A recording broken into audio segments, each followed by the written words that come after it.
Que a paz de nosso Senhor e Salvador Jesus Cristo esteja com todos vós. Aqui quem vos fala é o irmão Jorge, dando continuidade em nossos estudos sobre os valores do cristianismo. Desta vez vamos falar sobre compreensão, tolerância. Novamente vos peço que se inscrevam no meu canal e ativem os sininhos para serem notificados a cada nova postagem neste canal. Repassem para o maior número de pessoas dos vossos contatos, para que todos tenham conhecimento dos ensinamentos de nosso Senhor e Salvador Jesus Cristo. Meus queridos, o que é a compreensão? A tolerância. A tolerância é uma virtude. É a virtude de aceitar ou suportar algo que não se quer ou não se concorda, mas aceita e respeita. A compreensão é a capacidade de entender algo por meio do conhecimento interno, ou seja, do autoconhecimento, por experiência própria, ou por experiências de outras pessoas, ou pelos estudos. Pela compreensão vem a tolerância, e ambas são frutos também do arrependimento. Primeiro, a gente tenta compreender o outro, e compreendendo a gente consegue tolerar. Por isso que o Senhor Jesus Cristo, ele veio à Terra em carne. Ele veio em forma humana, provou das nossas fraquezas. Assim ele nos entende, ele nos compreende e nos tolera. Porque ele provou das nossas fraquezas, apesar de não ter se rendido a nenhuma delas. Muito pelo contrário, venceu a todas elas. É pela compreensão que vem a tolerância. E tanto a compreensão como a tolerância são frutos também do arrependimento. Por que eu digo também? Porque são frutos do amor e do arrependimento. Por quê? Porque o arrependimento é uma sensação de pesar, uma reação emocional causada por atitudes, por comportamentos errados que produziram consequências ruins. É quando uma pessoa diz em seu próprio coração, no seu próprio interior: se eu soubesse antes, eu não teria feito isso ou não teria dito aquilo. Essa virtude proveniente do caráter de cada pessoa conduz o ser humano ao amadurecimento. E por meio desse amadurecimento vem a compreensão quanto aos erros e fraquezas do seu semelhante. Por meio dessa compreensão,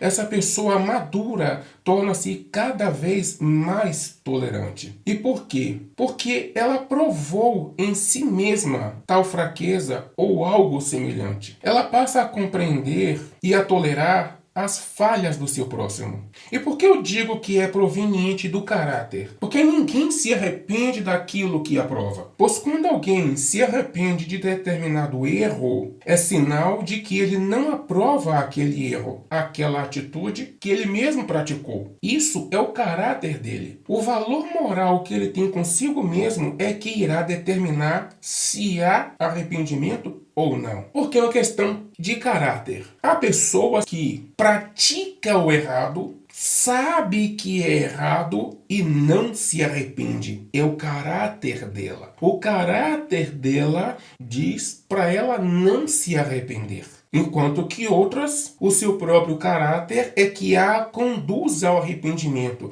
Porque uma pratica o erro, sabe que é errado e concorda com aquele erro. A outra pessoa pratica determinado erro, sabe que é errado e reprova aquele comportamento errado que ela mesma praticou. Esses sentimentos de compreensão e tolerância transformam a pessoa em um ser cada vez mais maduro, paciente, amável, perdoador, misericordioso, compassivo, compreensivo, tolerante. O arrependimento torna a pessoa cada vez maior, mais evoluída, mais adulta, mais madura, mais sensível, mais humana, mais generosa, mais solidária, mais irmã. De modo bem resumido, ela se torna cada vez mais parecida com o Senhor Jesus Cristo, que é o Senhor de toda a tolerância. Se alguém quer fazer parte dos seus servos, tem que aprender a ser tal como ele é: tolerante, compassivo, misericordioso,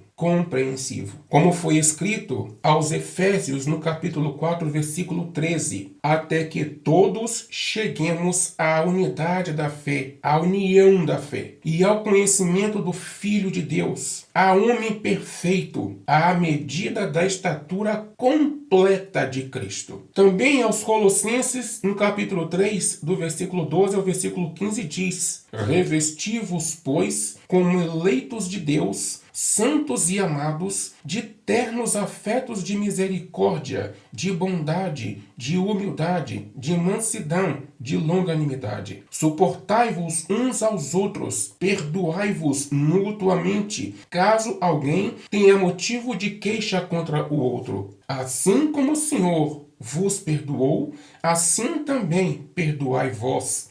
Acima de tudo isto, porém, esteja o amor, que é o vínculo da perfeição. Seja a paz de Cristo o árbitro, seja a paz de Cristo o juiz em vossos corações, a qual também fostes chamados em um só corpo, e sede agradecido. Em Mateus, no capítulo 5, versículo 44 ao 48, o Senhor Jesus Cristo diz: eu, porém, vos digo, amai os vossos inimigos e orai pelos que vos perseguem. Imagine então, meus irmãos, o quanto nós devemos amar a quem não é nosso inimigo, mas simplesmente tem uma maneira diferente de pensar, de agir, tem uma opinião ou uma posição diferente da nossa. Não é nosso inimigo. Se sendo nosso inimigo nós devemos amar, imagine então não sendo nosso inimigo. Eu, porém, vos digo, amai os vossos inimigos e orai pelos que vos perseguem. Orar não é contra eles, mas em favor deles. Porque quando alguém persegue um justo, a ira de Deus já é contra esse alguém. Não precisa você orar contra ela. Você tem que orar em favor dela, para que a ira de Deus se abrande e não se acenda contra ela. Para que vos torneis filhos do vosso Pai Celeste, porque Ele faz nascer o sol sobre bons e maus e vir chuva sobre justos e injustos. Porque se amardes o que vos amam, que recompensa tendes? Não fazem os publicanos também o mesmo? E se saudardes somente os vossos irmãos, que fazeis demais? Não fazem os gentios também o mesmo? Ou seja, é nossa obrigação tratar bem quem nos trata bem. Nada demais estaremos fazendo, retribuindo o bem com que alguém nos trata. Ele diz, portanto, sedes vós perfeitos, como perfeito é o vosso Pai Celeste. Na carta aos Romanos, no capítulo 15, do versículo 5 ao 7, diz: ora, o Deus da paciência e da consolação vos conceda o mesmo sentir de uns para com os outros, segundo Cristo Jesus, para que, concordantemente e a uma voz,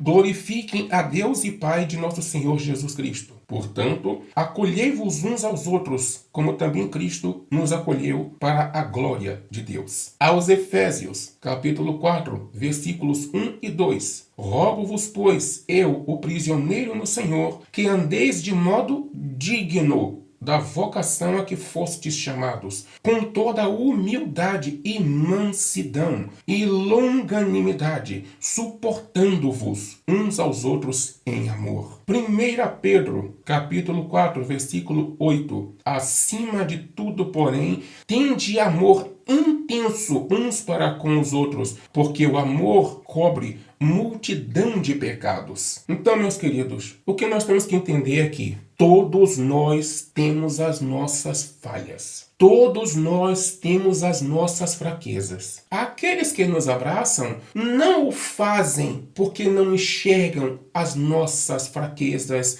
as nossas manias, os nossos erros, os nossos defeitos. Eles nos abraçam porque nos suportam como nós somos. Eles nos abraçam mesmo sendo nós diferentes deles em diversos aspectos. O que é que nós temos que fazer? O mesmo. Abraçar as outras pessoas, abraçar a todos, tolerando a todos. mesmo tendo eles uma mente diferente da nossa, manias diferentes das nossas, costumes diferentes dos nossos, o que nós não devemos é ser coniventes com o que é injusto, com o que é errado. Com isso nós não devemos concordar, mas não devemos deixar que as diferenças nos afastem. Porque quando nós não aceitamos as diferenças, voluntária ou involuntariamente, percebida ou não percebidamente, nós estamos nos colocando como melhores do que aquelas pessoas, superiores a esse alguém. E nós não somos. Todos nós somos fracos, todos nós erramos, todos nós pecamos, todos nós falhamos, todos nós somos impuros, todos nós somos imperfeitos. Então não tem justificativa para alguém não suportar, não tolerar o outro, pelo outro pensar diferente, pelo outro ter uma opção religiosa diferente, pelo outro ter uma opção sexual diferente. Nós temos que nos suportar uns aos outros. Na Bíblia está escrito que as Escrituras Sagradas encerraram tudo sob o pecado. Que Deus abençoe a todos e fiquem todos na santíssima e gloriosíssima paz de nosso Senhor e Salvador Jesus Cristo. Não deixem de repassar esses estudos para outras pessoas.